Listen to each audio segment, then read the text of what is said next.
काँग्रेस नेते राहुल गांधी यांनी आम्ही एका शक्तीविरोधात लढत असल्याचं सांगून राजाचा आत्मा ईव्हीएममध्ये असल्याची टीकाही पंतप्रधान नरेंद्र मोदी यांच्यावर केली.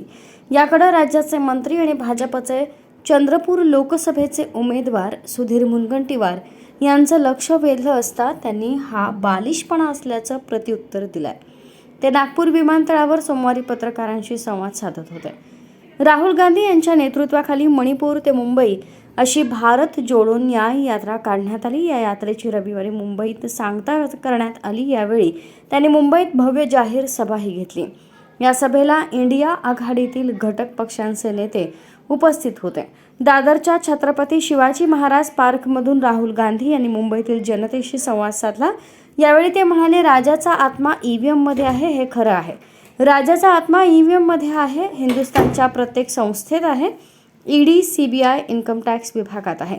ईव्हीएम शिवाय मोदी निवडणूक जिंकू शकत नाहीत.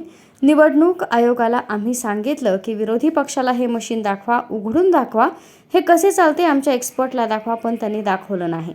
मत मशीनमध्ये नाही, मत कागदात आहे. तुम्ही मशीन चालवा पण कागदाचीही मोजणी करा.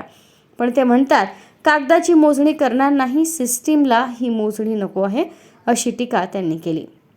याबाबत मुनगंटीवार यांना विचारलं असता ते म्हणाले, ईव्हीएमवर राहुल गांधी यांनी संशय व्यक्त केला असेल तर अशा पक्षाला हजारो वर्षे मतदानच करू नये. ईव्हीएम कुणी आणला? ईव्हीएम भाजपनं आणला नाही तर तो काँग्रेसनं आणला आणि आज ईव्हीएमवर खापर फोडतात.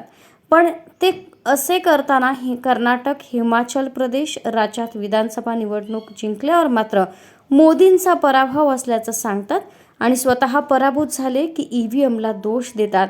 हा संपूर्ण बालिशपणा आहे, असंही ते म्हणाले.